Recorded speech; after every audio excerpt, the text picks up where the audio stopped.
J'ai envie de vous accueillir à ce nouveau programme de séance les jeudis soirs. J'ai envie de nous donner une opportunité de travailler plus en profondeur le processus de guérison, le processus de transformation de l'esprit dans une cour miracle qu'est le pardon authentique. Excusez-moi, juste une petite vérification de paramètres que j'oublie de faire des fois. Excellent. Euh, Maintenant, ce que nous allons faire pendant ces jeudis soirs, c'est que nous allons nous entraîner avec le pardon en forme d'une méditation. Donc, vous pouvez poser la question pourquoi le pardon en particulier, pourquoi dans cette forme de méditation, et je vais vous répondre.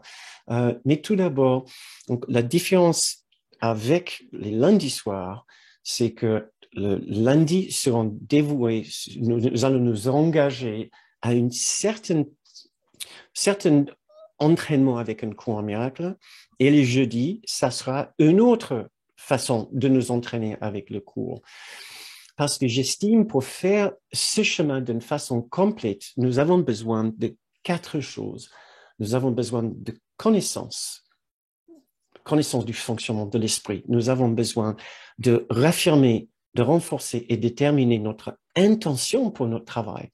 Le cours miracle parle beaucoup du but. Quel est votre but? Quel est votre objectif? Sans l'objectif, vous pouvez avoir toutes les connaissances que vous voulez, mais vous n'allez pas atteindre un objectif si vous n'en avez pas un. La troisième chose, c'est de la pratique. Une fois que vous avez des connaissances, une fois que vous savez ce que vous voulez, votre intention, votre objectif, il faut que vous vous entraîniez, il faut que vous pratiquiez, il faut que vous mettiez en pratique votre intention soutenue par les connaissances.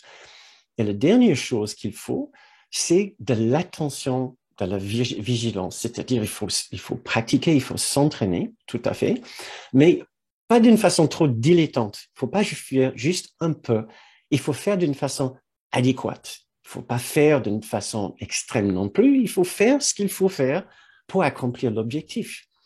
Donc, 4 aspects de notre travail ici: connaissance, intention, pratique et attention.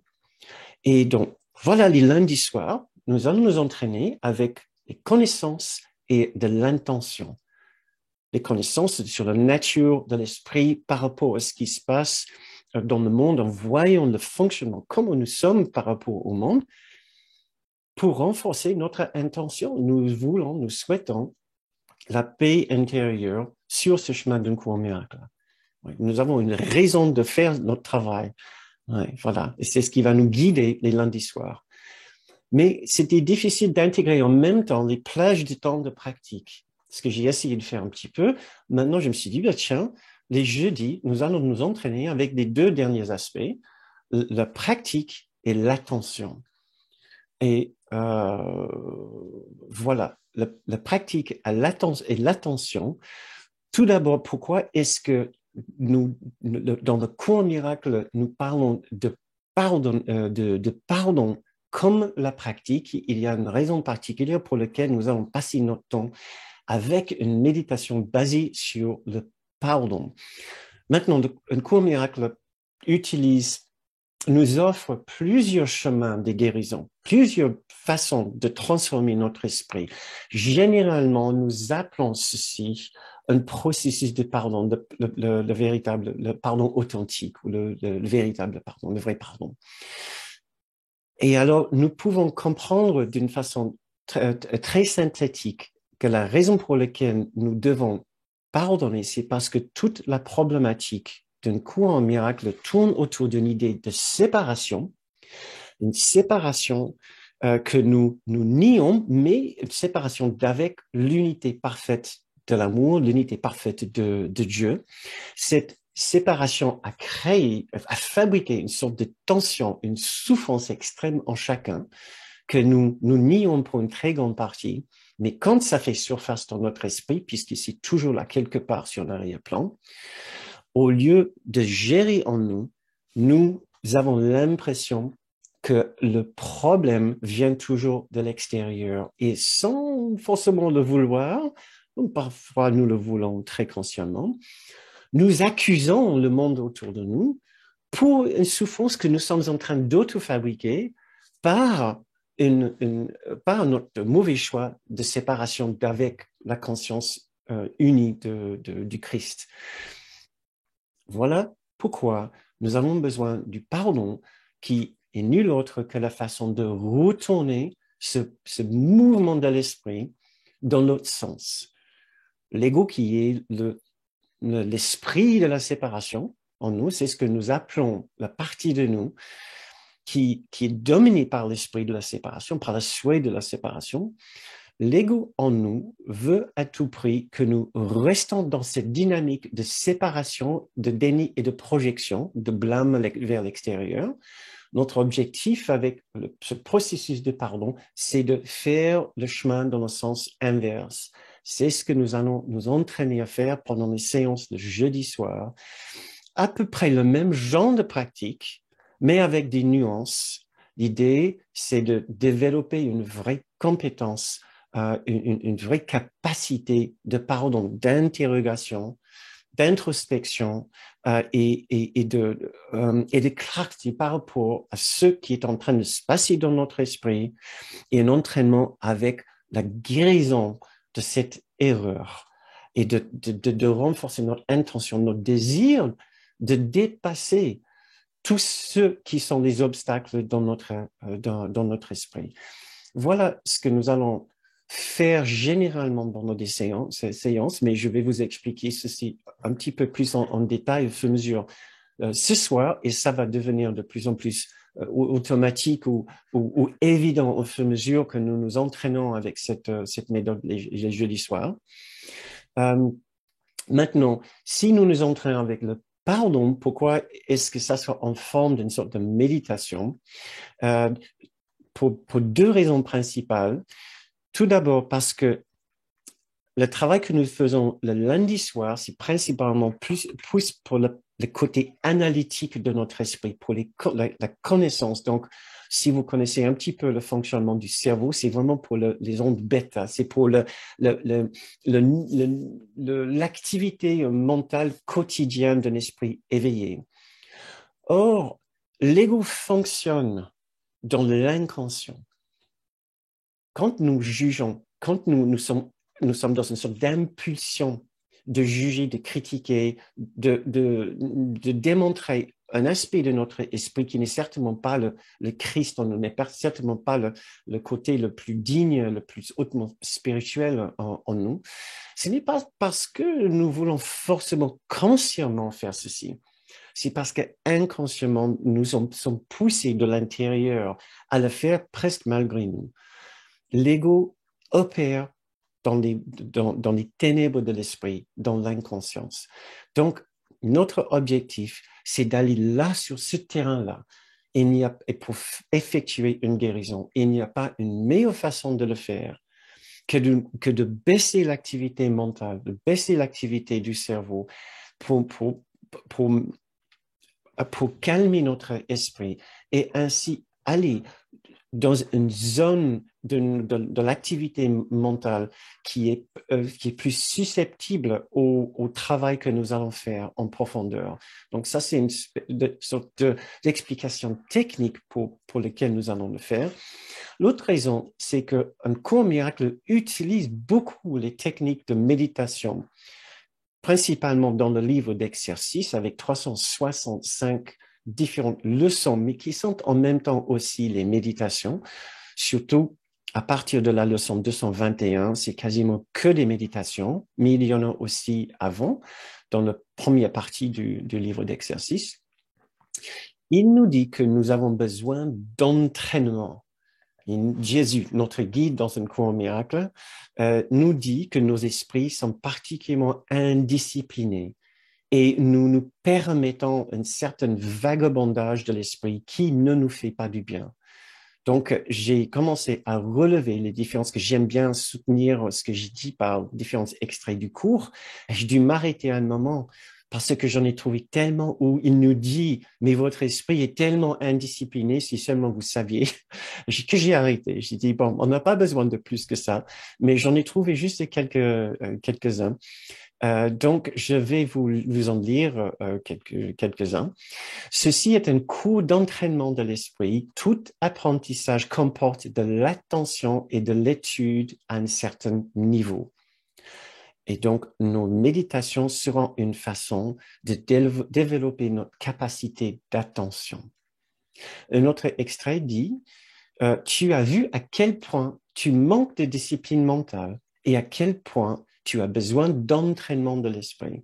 Il est nécessaire que tu en sois conscient, car c'est certes une entrave à ton avancement. Là, il est assez clair. Encore dans un autre extrait, aujourd'hui, nous tenterons d'atteindre cette lumière. Dans ce but, nous utiliserons une forme d'exercice qui a été suggérée plus tôt et que nous utiliserons de plus en plus. C'est une forme particulièrement difficile pour un esprit indiscipliné. Et elle représente un but majeur de l'entraînement de l'esprit. Elle requiert précisément ce qui manque à un esprit inexercé.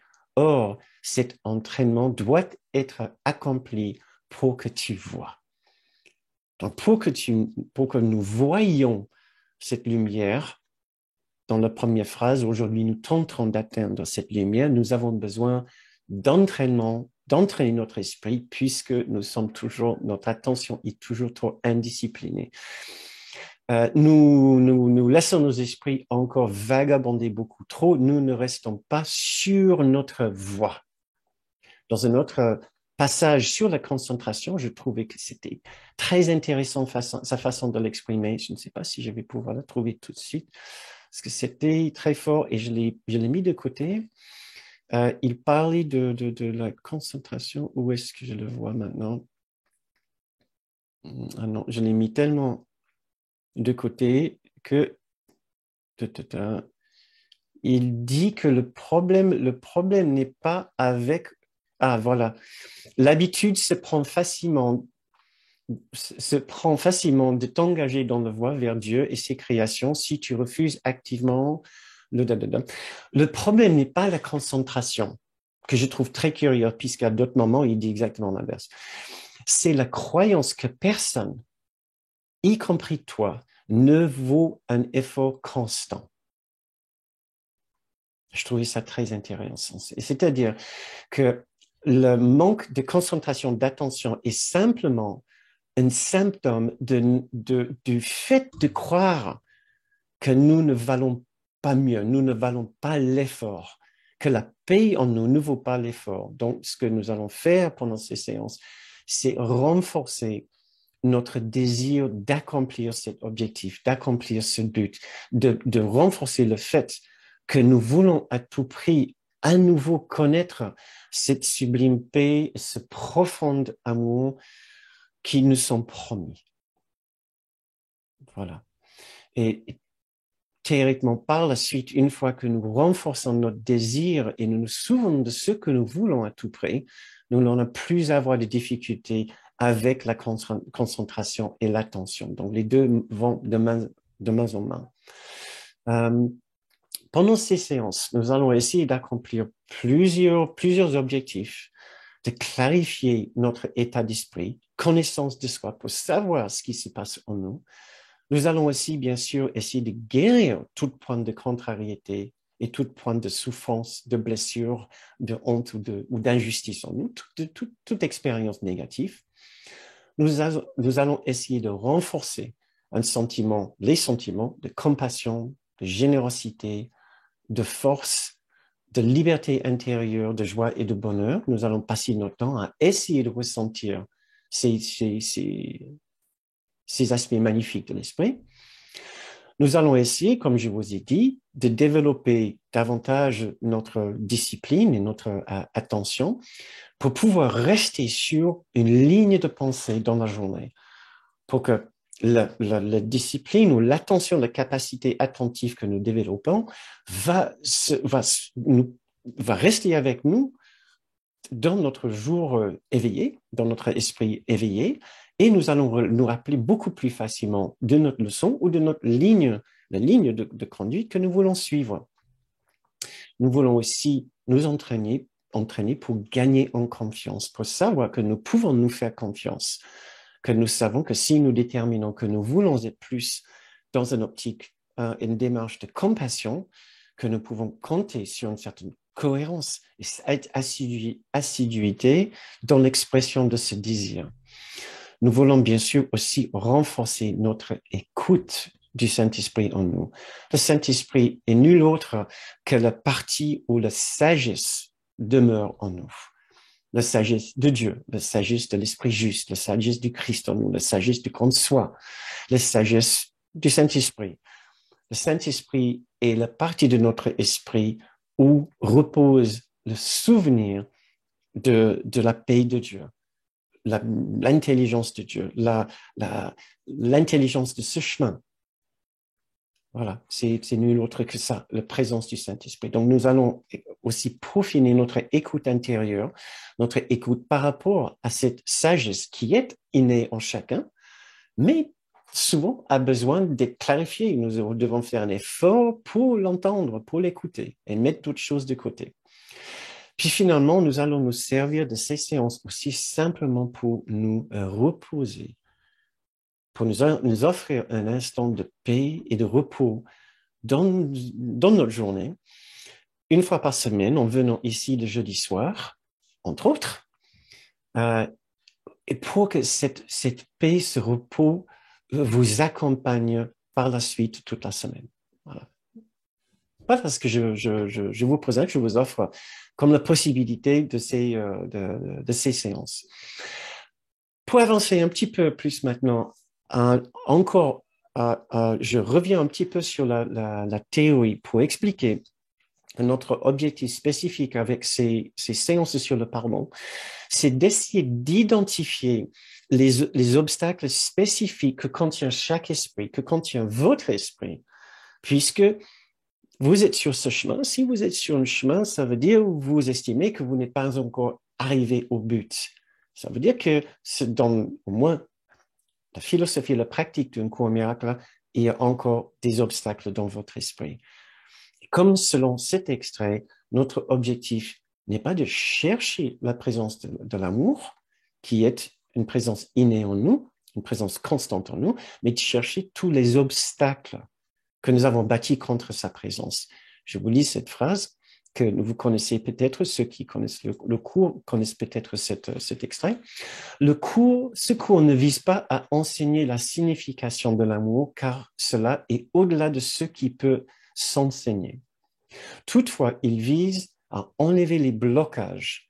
Et par ça, nous parlons de fausses idées, de mauvaises perceptions, de mauvaises interprétations, de fausses croyances, d'erreurs d'esprit. Toutefois, il vise à enlever les blocages qui empêchent de prendre conscience de la présence de l'amour qui est un héritage naturel. Nous pouvons aller plus loin que ça et dire la paix, l'amour, la joie, la force, un sentiment de liberté, la compassion, la douceur, la tendresse, la grâce, la béatitude, la beauté et la bonté sont des constantes dans l'esprit de chacun. Il n'y a qu'un esprit que nous partageons tous et ces qualités absolument sublimes font toujours partie intégrante et innée dans cet esprit unique que nous partageons tous. Ce qui veut dire que votre esprit contient toujours ces magnifiques qualités qui sont des constantes dans l'esprit de chacun. Ça veut dire que ces qualités sont là, quelque part. Mais tous les jours, nous faisons un certain effort, des efforts inconscients pour les dissimuler. Nous allons essayer de dévoiler ce que sont les obstacles que nous avons acceptés dans notre esprit pour les transformer. Donc, nous allons constater la présence, nous allons nous rappeler l'existence et la présence de ces constantes dans notre esprit. Nous allons observer notre esprit pour trouver une contradiction dans notre expérience, une partie de notre expérience où nous constatons une absence de ces qualités merveilleuses. Puis nous allons essayer de faire une correction de cette contradiction, une correction de cette erreur. Nous allons essayer de voir notre erreur, mieux comprendre notre erreur, le défaire là où elle est, à l'intérieur de notre esprit, pour permettre à une expérience de cet amour, de cette tendresse, de cette grâce et de cette bonté qui sont juste derrière. Donc ça, c'est très généralement le processus que nous allons suivre, plus spécifiquement en termes des étapes de cette méthode que nous allons pratiquer, qui sera nuancée pour chaque séance, pour ne pas trop qu'on s'ennuie. Nous allons commencer par renforcer notre intention, par réfléchir encore à notre but et notre intention. Nous allons par la suite essayer de voir, comme je vous ai dit, dans quelle partie de notre vie nous ne ressentons pas ces sublimes qualités.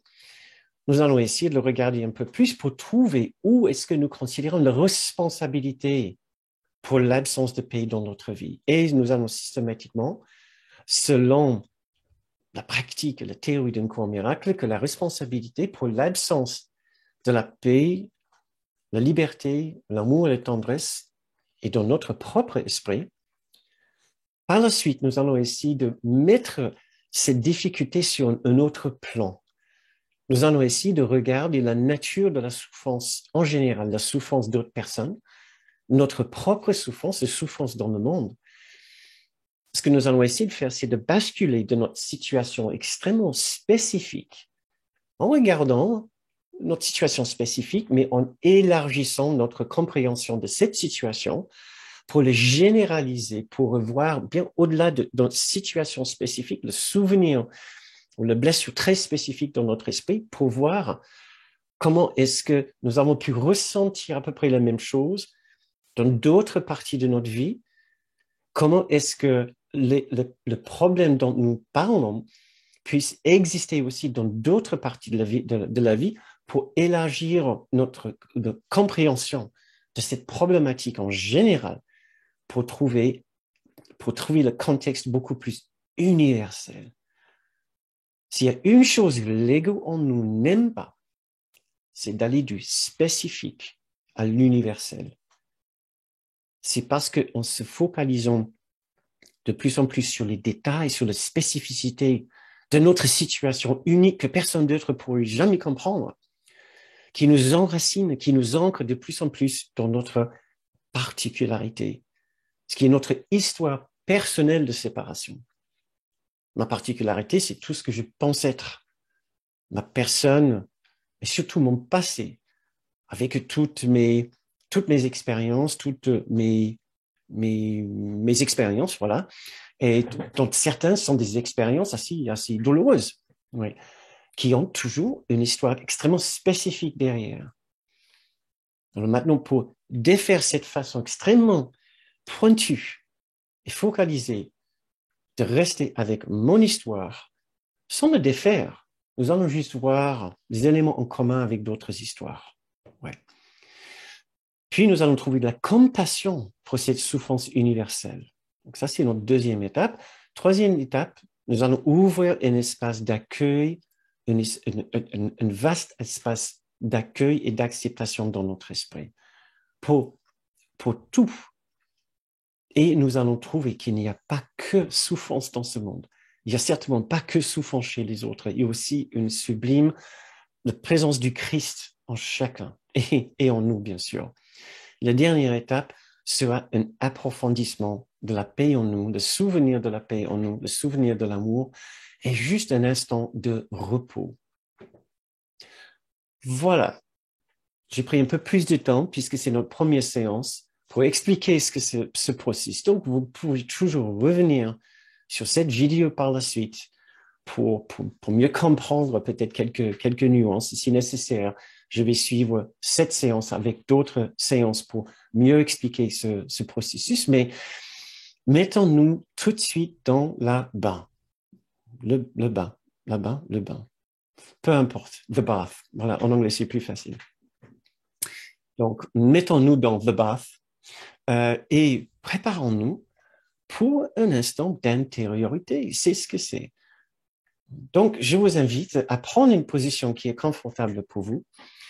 Nous allons méditer maintenant à peu près juste 15-20 minutes ce soir. Nous n'allons pas avoir beaucoup plus de temps que ça, mais ça serait déjà très bien pour une mise en bouche.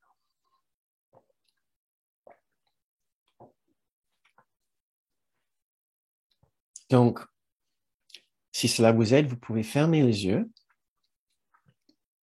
Sinon, vous pouvez juste baisser votre regard.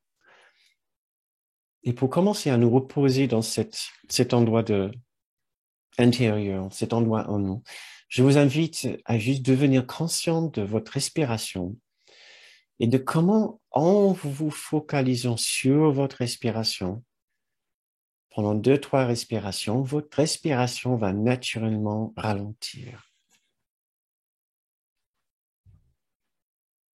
Essayez maintenant de tourner votre attention plus vers l'intérieur en fermant les yeux ou en baissant votre regard.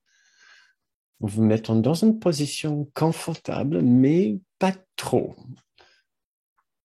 pour ne pas vous endormir. Suivant notre respiration, essayons de trouver qu'en ralentissant notre respiration, nous ralentissons aussi légèrement l'activité de notre esprit et nous sommes heureux de ralentir l'activité de notre esprit juste le temps de nous reposer quelques instants ici. Et en nous reposant, nous pouvons nous souvenir de notre raison d'être ici. Pourquoi est-ce que vous êtes ici? Qu'est-ce que vous voulez? Qu'est-ce que vous aimeriez connaître en faisant votre chemin d'esprit? Quelles sont les sublimes qualités que vous aimeriez qui remplissent votre esprit maintenant? Répétez pour vous-même. C'est peut-être amour, tendresse, paix, sécurité, grâce, bonté, lumière, unité.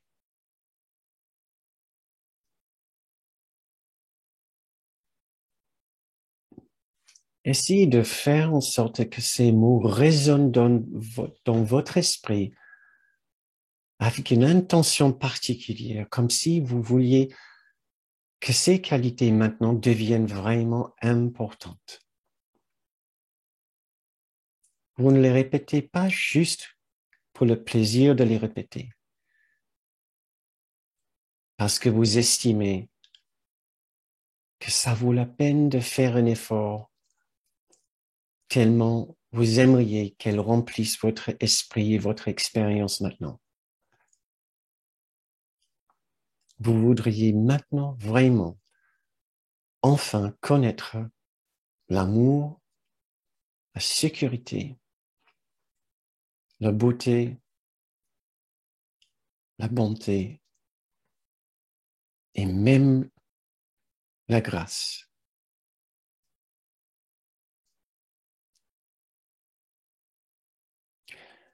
Maintenant, puisque nous sommes sur un chemin pour enlever les obstacles dans notre esprit, je vous invite à constater un écart entre votre expérience tous les jours et votre intention de connaître la paix, l'amour, la sécurité et la compassion. Si ces sublimes qualités ne sont pas présentes dans votre esprit, pleinement présentes dans votre esprit tous les jours, vous pouvez alors constater un écart entre ce que vous savez est possible, ce qui sont les constantes dans votre esprit, dans notre esprit à tous, et votre expérience quotidienne, votre expérience cette semaine, votre expérience ce mois passé, votre expérience cette année passée. Quelle était votre expérience? Est-ce qu'elle était à la hauteur de votre aspiration? Si non, alors essayez de faire revenir à l'esprit une situation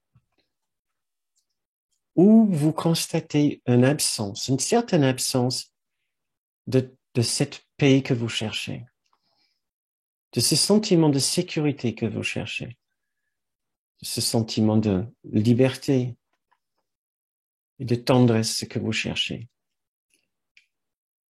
Faites revenir à votre esprit une situation où il y a une absence de paix que nous appelons la contrariété peut-être, ou peut-être plus fort, une situation vraiment dérangeante. Encore plus fort, une blessure ou un événement qui provoque des vraies émotions difficiles pour vous, comme de la colère, l'injustice, la tristesse, la peur, un sentiment de trahison, un sentiment de culpabilité. Puisque nous sommes sur un chemin pour enlever les obstacles dans notre esprit, je vous invite à trouver une zone d'obstacle dans votre vie.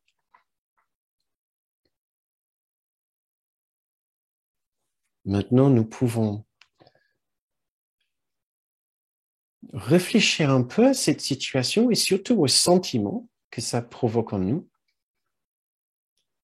Pas pour nous replonger dedans, mais juste pour constater que ce sentiment est bel et bien en nous, en notre esprit, et nous empêche de ressentir toute la joie, le bonheur et tout l'amour que nous cherchons maintenant. Nous aimerions bien guérir cette situation pour l'ouvrir à la lumière du Saint-Esprit, à la lumière du Christ en nous.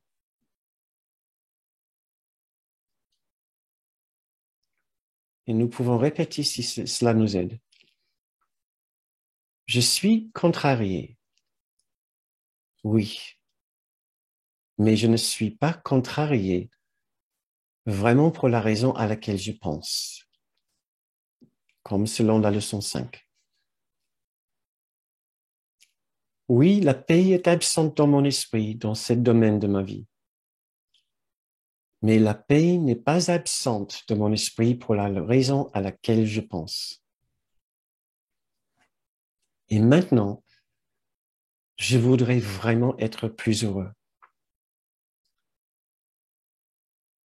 Je voudrais tellement être heureux que je suis prêt à ne plus avoir raison.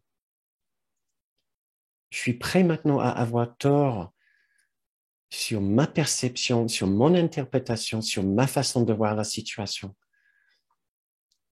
Comme selon cette phrase du cours, cette question du cours où Jésus nous invite, il nous demande, est-ce que tu veux avoir raison ou est-ce que tu veux être heureux?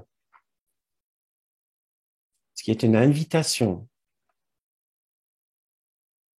à revoir notre interprétation, notre perception d'une situation pour pouvoir enfin être heureux. C'est ce que nous allons faire maintenant. Tournons notre attention encore plus à l'intérieur. Comment pouvons-nous maintenant ressentir plus de paix dans cette situation sans que rien ne change à l'extérieur?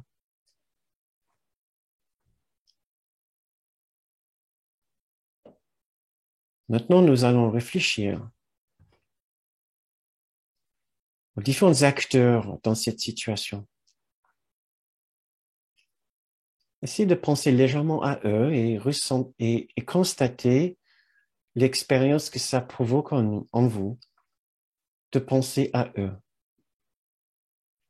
Pensez aux personnes que vous considérez responsables dans le monde, dans notre pays, dans votre vie personnelle ou dans la vie de quelqu'un qui souffre.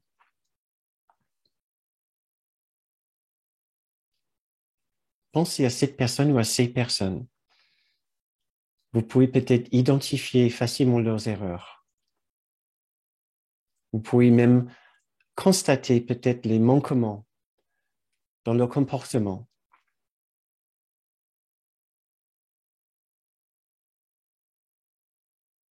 Maintenant, ce que nous allons essayer de faire, c'est de mettre leurs actes, leurs motivations, leurs intentions, leurs erreurs dans un contexte plus large. Tout d'abord, est-ce que vous comprenez que la seule raison pour laquelle un individu est capable d'agir d'une façon égoïste, de faire du mal à une autre personne, consciemment ou inconsciemment, d'attaquer d'autres personnes, d'agir purement pour son propre intérêt, c'est parce qu'il ressent en lui une grande douleur. Il y a une grande séparation dans son esprit. C'est l'erreur de la séparation. Seulement quelqu'un qui se sent séparé de l'amour de Dieu, de l'amour dans son esprit juste, de l'amour du Christ en lui, pourrait vouloir faire du mal, agir d'une façon inconsciente dans ce monde. Est-ce que vous pouvez basculer votre attention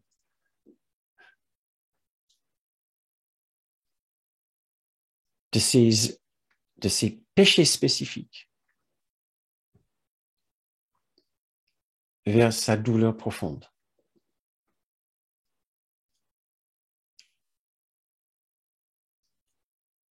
Est-ce que vous pouvez enlever votre attention, ne serait-ce qu'un tout petit peu,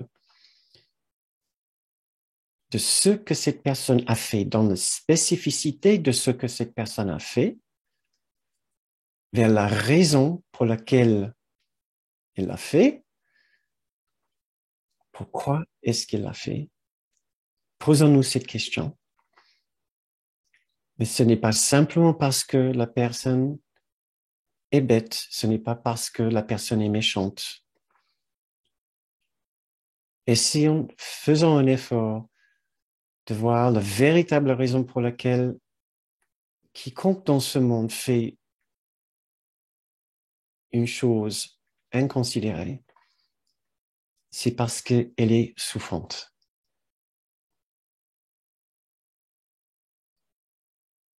Essayez de ressentir la souffrance dans cette personne qui aurait pu provoquer ce manquement, cette absence de bon sens, cet instant de délire, cette vie de délire. Le cours miracle nous apprend que nous sommes tous malades, nous souffrons de la maladie ou l'insanité, la folie de la séparation. Peut-être vous pouvez voir une expression de cette folie dans cette personne, dans le comportement de cette personne. Changeons le cadre de notre perception de cette personne. Faisons cet effort puisque nous voulons être plus heureux. Puisque nous savons pour être plus heureux, nous allons devoir changer notre interprétation de la situation. Commençons par voir la véritable motivation de cette personne. dans sa souffrance, la souffrance universelle de la séparation.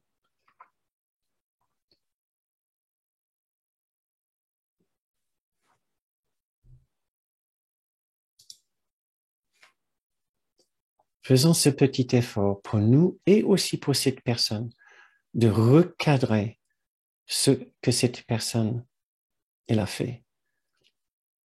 Faisons un effort de toucher la souffrance dans l'esprit de cette personne. Mais maintenant, tournons notre attention vers autre chose dans l'esprit de cette personne. Si vous avez trouvé la souffrance universelle de la séparation dans l'esprit de cette personne, vous allez savoir que seul un esprit qui appartient toujours au Christ, qui appartient toujours au Saint-Esprit, qui appartient toujours à Dieu, puisse ressentir cette séparation. Donc, quelque part, votre effort de voir la souffrance de la séparation dans cette personne vous rappelle que cette personne, l'esprit de cette personne fait toujours partie de cet esprit du Christ, que nous sommes ensemble. Oui, la présence du Christ est aussi présente dans cette personne, dans son esprit. Faisons cet effort maintenant de nous souvenir de cette présence en elle. Faisons cet effort ensemble de nous souvenir que la lumière qui est dans votre esprit, que la même lumière qui est dans l'esprit de Jésus, que la lumière du Saint-Esprit appartient aussi à cette personne, à l'esprit de cette personne.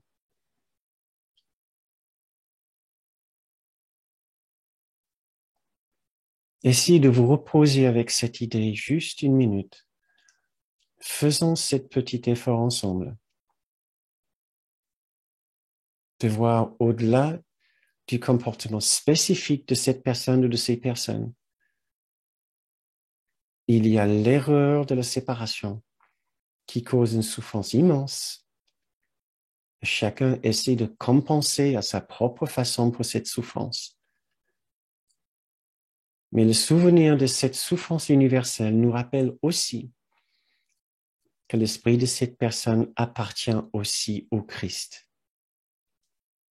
Et le Christ appartient à l'Esprit de Dieu. La même lumière qui est en Dieu est dans le Christ. La même lumière qui est dans le Christ est en chaque partie du Christ. Et nous sommes tous chacun une partie du Christ. Faisons cet effort d'aller du spécifique vers l'universel. Ne gardons pas cette personne comme une exception aux règles.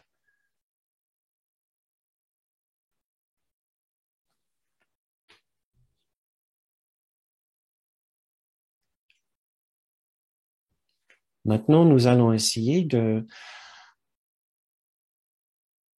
d'imprégner l'ensemble de l'intérieur de notre esprit avec de la douceur,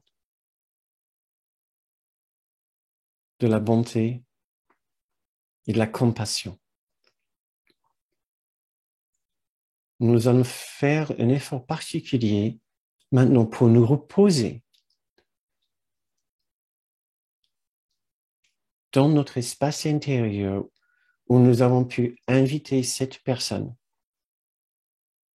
maintenant dans sa forme le plus hautement élevée, en voyant que le Christ en lui et en faisant abstraction de ses erreurs sur terre.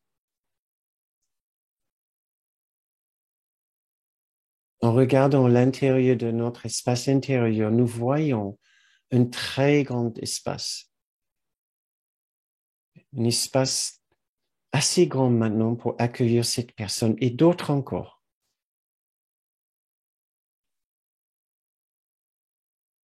Nous nous posons maintenant dans notre espace intérieur et nous constatons à quel point c'est confortable, c'est spacieux,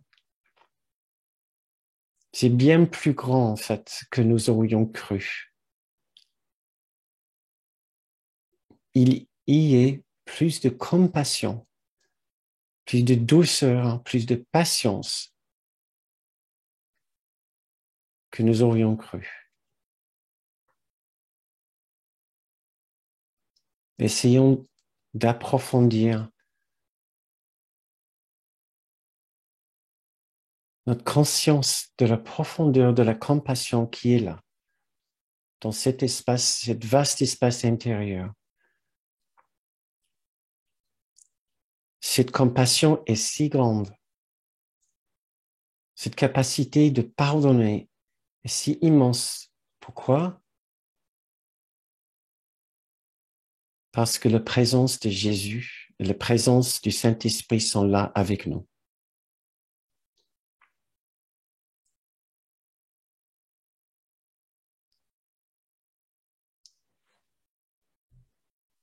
Maintenant, pour finir notre méditation, nous voulons affirmer une autre fois, une nouvelle fois, notre intention la plus chère. Qu'est-ce que vous souhaitez connaître comme expérience?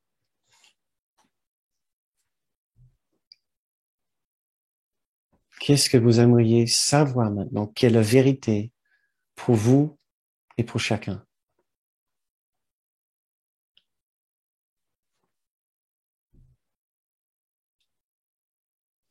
Reposez-vous dans cet endroit si riche et si bienveillant qu'est votre propre esprit juste.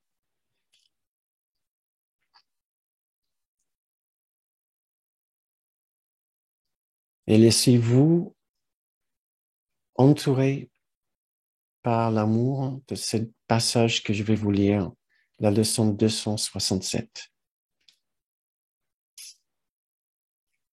Mon cœur bat dans la paix de Dieu.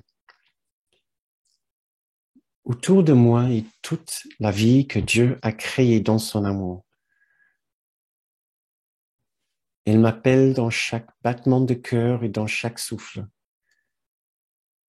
dans chaque action et dans chaque pensée.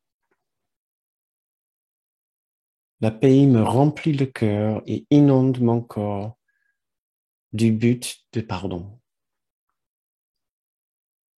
Maintenant, mon esprit est guéri et tout ce dont j'ai besoin pour sauver le monde m'est donné.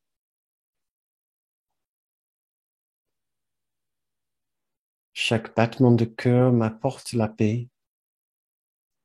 Chaque souffle m'infuse la force. Je suis un messager de Dieu, dirigé par sa voix, soutenu par lui avec amour et tenu à jamais dans la quiétude et la paix de ses bras aimants.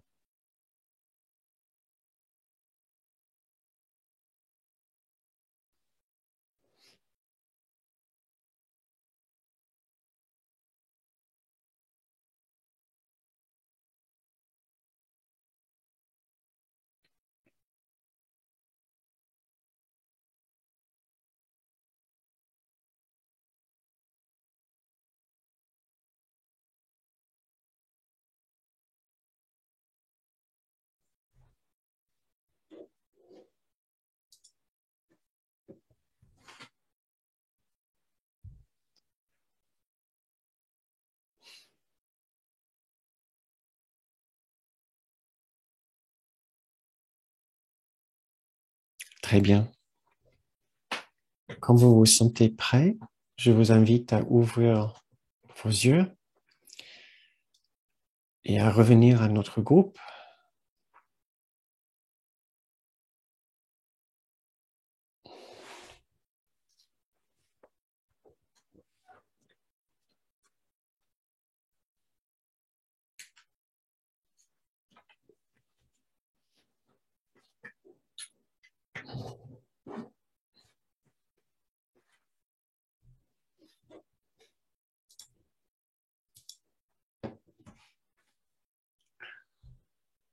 Hmm.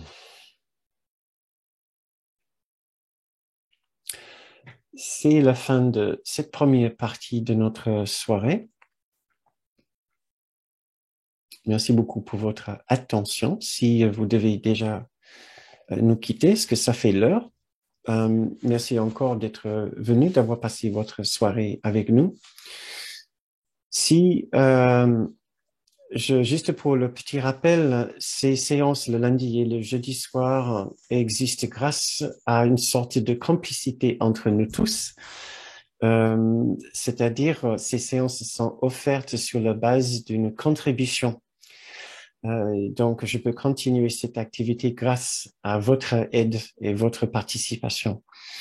Donc, pour participer financièrement dans le montage et la continuité de ces enseignements, je vous invite à aller sur mon site bernardgroom.com où vous allez trouver le moyen de faire une contribution. Je pense que l'onglet s'appelle Don, pour lequel je vous remercie très chaleureusement d'avance. Merci. Marie-Micheline. Moi, j'ai vraiment apprécié beaucoup. C'est un angle que je pensais pas que vous alliez prendre cette approche-là, mais ça vraiment, vraiment, je trouve ça très, très complet avec le lundi. Ça vient vraiment unifier, en fin de compte, mon esprit, vraiment. J'avais une question de lundi. Est-ce que je peux y arriver? Oui, tout à fait. Alors, je voulais savoir quelle est la différence entre l'âme et l'esprit. Ou est-ce que c'est la même chose? Entre l'âme et l'esprit. Entre l'âme et l'esprit. Je pense l'esprit, selon comment tu l'écris, si c'est avec un E majuscule ou un E minuscule. E minuscule, je dirais que c'est l'âme. Un E majuscule, je dirais que c'est l'esprit uni du Christ. Ah, d'accord, OK. Donc, il y a déjà ça, et je pense même dans le cours, esprit est écrit de deux façons différentes. Et il y a E avec un majuscule, E avec une minuscule. Quand on parle d'esprit individuel, il y a aussi, ça dépend aussi si on parle de la personnalité de la personne ou la partie plus profonde de la personne, puisque surtout en français, on ne distingue pas vraiment. L'esprit, c'est une sorte de méli-mélo de tout. Souvent, on appelle la personnalité aussi l'esprit. Donc, dans un cours miracle, on peut imaginer que l'esprit, c'est la partie plus profonde de nous. On peut même imaginer que c'est le décideur, l'esprit décideur, la partie de nous qui doit choisir entre l'esprit juste et l'esprit faux. Pour Kenneth Wapnick, il a expliqué une fois qu'il considère que c'est l'âme. Parce que l'esprit décideur est la partie de nous qui perdure à travers les différentes vies. Et c'est pareil pour l'esprit décideur en nous. Donc, grosso modo, on dirait que la partie de nous qui est plus intemporelle, mais toujours avec une idée d'individualisation, on pourrait appeler ça l'âme ou l'esprit. Et puis en anglais, ça serait quoi les termes? Parce que je lis beaucoup en anglais et je participe aussi à des trucs en anglais. Alors, ça serait quoi les termes en anglais? Je dirais que ça risque d'être aussi la façon dont on a La même l'habitude chose. d'utiliser ces OK. termes dans chaque groupe, parce que c'est OK. aussi un peu flou. L'anglais et le français n'ont pas l'avantage de 2500 ans d'études de la nature de l'esprit, comme on en a dans l'hindouisme et le bouddhisme. Eux, là-bas, ils ont des termes incroyablement précis pour chaque partie de l'esprit, chaque phénomène de l'esprit. C'est incroyable. Nous, on manque de toutes ces différentes nuances. Comme Mais la oui, conscience, par exemple, aussi, je voulais savoir aussi avec la conscience. Mais voilà. Il y a c'est vraiment conscience, le. Oui, mind, il y a consciousness, il y a ouais, mind, spirit, there's awareness. On n'a pas ça c'est en ça, français. awareness, ouais, c'est ça. OK. Ouais, donc il y a plusieurs autres termes un peu plus, mais vous vous rendez compte, je pense, les Inuits, ils ont 1800 termes pour parler de la neige et de la glace, et nous, on a 4 termes pour parler de l'esprit. ça, ça laisse, ça laisse un peu bouche bée.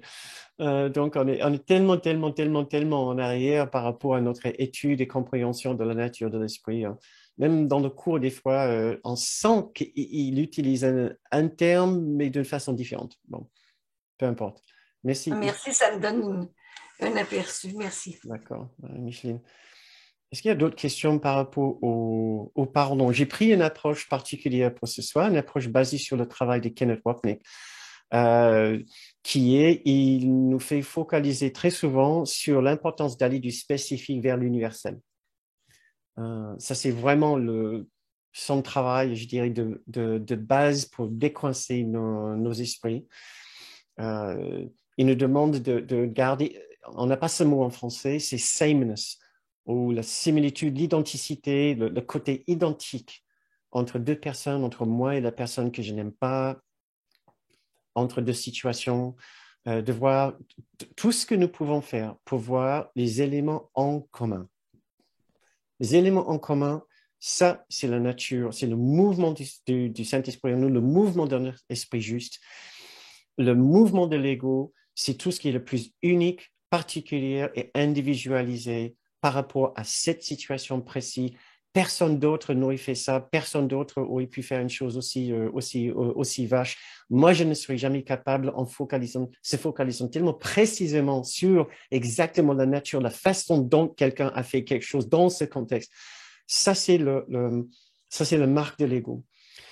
Donc, pour défaire ça, nous essayons de mettre ça toujours dans un contexte de plus en plus large, global, commun entre nous tous, ce dont nous sommes tous, ce dont nous sommes tous capables de faire.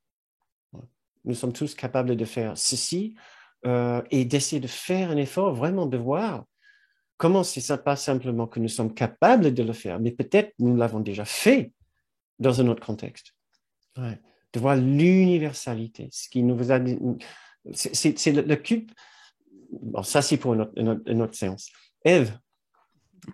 Alors, moi, j'ai été un peu embêtée. J'ai trouvé ça très intéressant là, d'aller vers l'universel. J'ai été un peu embêtée pour suivre la méditation parce que l'exemple que j'ai choisi, j'avais personne d'autre que moi. Oui, je me sentais coupable. Alors, j'ai fini par trouver une idée quand tu as parlé de l'espace dans l'esprit où c'était vaste. J'ai imaginé les personnes devant qui je pourrais me sentir coupable. Okay. Ah, d'accord. Comme si tu ressentais presque une pour sorte essayer de de mettre cette universalité avec ces personnes-là en me disant bah oui, parce que j'ai bien compris que le concept c'était de penser qu'il y avait quelque chose de très particulier. Et je me suis dit, oui, après tout, je suis pas très particulière à être dans cette situation-là. Et aussi d'imaginer le Christ en les personnes sur qui je pourrais projeter qu'elle me juge coupable, quoi. D'accord. Très bien. Quelque chose qui me vient à l'esprit. Et si tu essaies, si tu essaies d'imaginer, je ne sais pas si c'est une chose précise pour laquelle tu t'accuses, ou c'est des choses généralement parlant. Non, mais je peux dire la situation, en fait. La situation, je me suis sentie très, très mal hier ou avant-hier, je sais plus. C'est que je gagne pas ma vie en tant que thérapeute et qu'à un moment donné, il a fallu que je me décide à passer un ordre de vente d'assurance vie qui me viennent de l'héritage de mes parents pour compenser le fait que je gagne pas ma vie. Et donc, j'étais très mal avec ça, y compris mal de tête, nausées, etc. Et j'ai vraiment identifié que c'est au moment où j'ai fait l'email pour demander ça que je me sentais très mal. Je sais que c'est un truc, je me sens coupable de pas gagner ma vie. Il y a de la peur aussi en me disant, mais je vais pas pouvoir continuer longtemps à grignoter l'héritage de mes parents. Du coup, après, voilà, il n'y avait pas de coupable, j'avais personne à qui j'en voulais.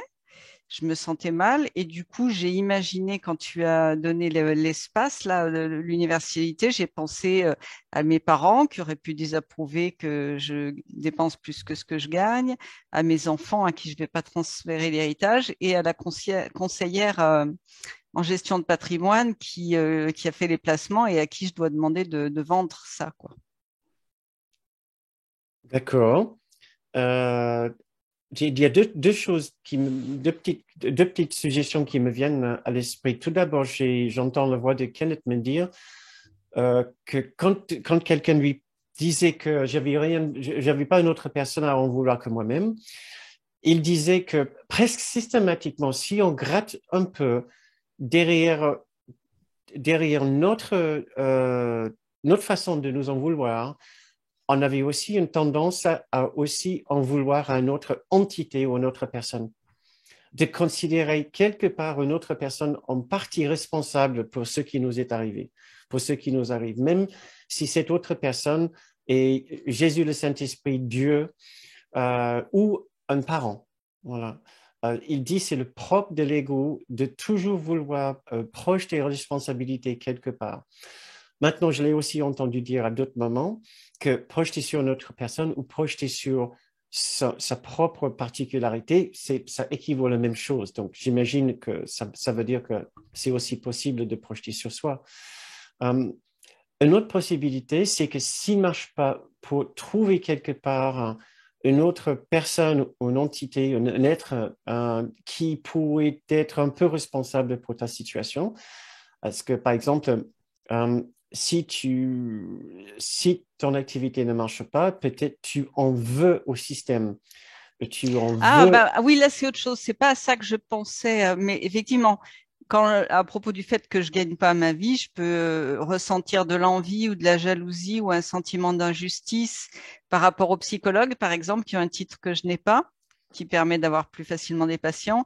Et aussi, en ce moment, j'entends parler de coach de vie, quoi. Et je me dis, bon, les gens, ils vont plus facilement avoir des coachs de vie que des thérapeutes, etc. Donc, je peux ressentir, tu vois, une animosité, une envie, mais c'est pas envers des personnes précises, quoi. C'est plutôt des titres, des catégories. C'est assez vague. C'est pas quelque chose que je peux très bien visualiser, quoi. On peut aussi essayer d'imaginer une personne qui serait responsable pour ça. Parce que le fait de ressentir quelque part que tu pourrais être jalouse ou tu pourrais en vouloir à quelqu'un, si tu savais qu'il y avait quelqu'un responsable pour le fait que ton activité ne marche pas, imaginons qu'il y a un responsable quelque part dans le gouvernement qui a mis son doigt sur toi et il a dit, ben, celle-là, elle va pas réussir sa transition, son coup. Et donc, je vais le garantir. Comme si, voilà, c'est ce que nous pensons tous quelque part que c'est le destin, c'est mes mauvaises étoiles, c'est mes signes, je ne sais pas. Mais quelque part, c'est pas ma faute, je suis victime. La souffrance veut toujours dire ça quelque part. Je suis victime. Alors, derrière cette idée-là, il y a toujours un bourreau, un responsable quelque part, qui n'est pas strictement soi-même. Même si on doit l'imaginer, on doit essayer de projeter sur un être mythique, à dire, je sais que tu es là quelque part. Tu m'empêches de réussir. Je ne sais pas qui tu es, mais je te déteste. Et d'essayer de faire le travail de cette façon. J'ai effectivement l'impression de quelque chose de mystérieux qui m'empêche de réussir, que je comprends pas et qui est un obstacle qui me freine. J'ai jamais imaginé de visualiser ça comme une personne, mais... J'avais une autre suggestion, mais c'est parti de mon esprit. Donc, d'essayer d'identifier tout sentiment, toute idée de ressentiment qui n'est pas strictement envers toi-même, parce que quelque part, pour que la séparation perdure dans notre esprit, nous devons voir quelque chose qui nous empêche de retrouver la paix en nous. Parce que tu pourrais aussi très tranquillement traverser cette situation maintenant, sachant que l'amour et la paix sont toujours présentes en toi, que tu es toujours digne de tout cet amour et que la véritable solution à ta question n'est pas de réussir ton activité, n'est même pas d'utiliser les fonds de ton héritage d'une façon juste ou pas juste. La véritable solution, c'est de retrouver ta véritable identité, de savoir qui tu es et de quoi tu fais partie. Mais c'est ce que j'ai fait après avoir fait mon email. J'avais un gros mal de tête. Je me suis massé les tempes avec de l'huile essentielle de menthe Et j'ai essayé de pratiquer le pardon, de me rappeler que ce que je voulais, que c'était la paix. Et ça, j'ai fini par retrouver la paix. D'accord. Mais Oui. c'est l'impression que voilà, c'est toujours à refaire, quoi. Oui, c'est toujours à faire parce que tant que notre esprit ne s'est pas encore totalement réunifié dans le Christ, la partie séparée de nous va trouver situation après situation après situation qui va changer pour projeter la problématique de la séparation. Ça n'a rien à voir avec chaque situation. Le fait est simplement que nous voulons projeter la problématique à l'extérieur de nous pour ne pas le résoudre à l'intérieur de nous. Donc, peu importe ce qui sera le prochain cible, le prochain problème dans notre vie. Ça peut être plusieurs fois la même situation aussi. Enfin, je veux dire, Complètement. des pensées qui reviennent, où je me dis, bon, allez, je pratique le pardon, mais ça revient. Mais complètement, ça peut être la même situation ou ça peut changer de nuance. Il peut avoir un problème avec la maison, avec la santé, avec des relations, avec des amis. Peu importe, là où on ressent une absence ou un manque de paix, d'amour, de sécurité et de liberté et de joie. L'ego va se servir de ça pour dire, tu vois, si tu es malheureuse, c'est évident, c'est à cause de ça. Et il va te dire, ne regarde certainement pas vers le Christ, vers Jésus, vers le Saint-Esprit, vers l'unité, vers l'amour, vers l'aspect métaphysique de ce qui est en train de se passer. Ouais. Pour résoudre l'origine de ce sentiment de mal-être. Nous pouvons tous guérir instantanément de chaque problème. C'est l'idée du premier principe des miracles. Il n'y a pas d'ordre de miracles. C'est parce que tous les miracles, tous les problèmes sont pareils, donc toutes les solutions sont à la fin pareilles. Tous les problèmes ont comme origine, je vais essayer de retrouver ça si je peux rapidement, mais je crois que je ne peux pas rapidement. Allez. Sauf que j'ai le livre en anglais. C'est très marrant. There is no order of difficulty in miracles. Il n'y a pas d'ordre de difficulté dans les miracles. L'un n'est pas plus difficile qu'un autre ou plus grand qu'un autre. Ils sont tous pareils. Toutes sont des expressions d'amour. Toutes les expressions d'amour sont maximales. Voilà. Donc, ça veut dire que si le miracle est une expression d'amour, le problème est la non-expression d'amour et l'absence d'amour. Et c'est tout ce que c'est. Ouais. Tous les problèmes que nous connaissons, l'origine, c'est une absence d'amour. C'est l'oubli de l'amour que nous sommes et dont nous faisons tous partie. Et donc, ce problème par la suite est fragmenté par l'ego pour faire semblant que les causes soient innombrables, soient tellement infinies. Et tous les jours, il va se présenter un nouveau problème. Alors, avec ceci, je vous invite tous à brancher vos micros pour que nous puissions nous dire au revoir, bonsoir, que nous nous embrassions et que nous nous souhaitions une très bonne fin de semaine et aussi un très bon week-end.